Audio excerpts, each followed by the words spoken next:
সম্মানিত দর্শক, এই যে একটা বিষয় আজ এখন খুব আলোচনা হচ্ছে এবং সবাই একটা আতঙ্কের মধ্যে আছে যে এই যে কাফ সিরাপ বা কাশির যে সিরাপ বাচ্চাদের খেয়ে ২ জন মারা গেছে।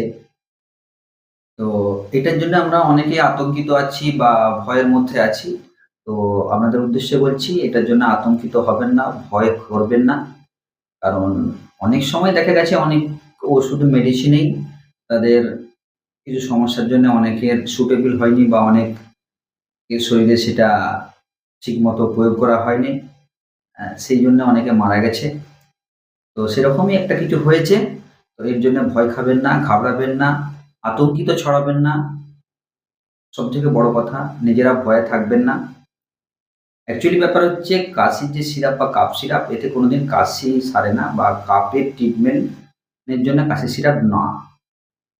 কাশি হচ্ছে একটা উপসর্গ মাত্র আপনার ব্যাকটেরিয়ার ভিতরে যদি ঢুকে, তো আমাদের চেষ্টা করতে হবে ডাক্তার দেখিয়ে ওখান থেকে নির্মূল করা যায় সেই ব্যাকটেরিয়াকে।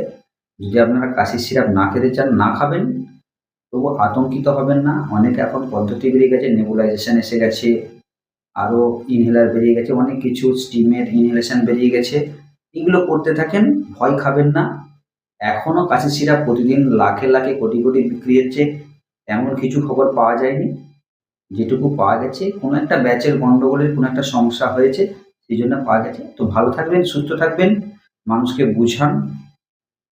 স্বাস্থ্যের ঠিকানার পক্ষ থেকে আমি শেখ আব্দুর রহিম আপনাদের সঙ্গে।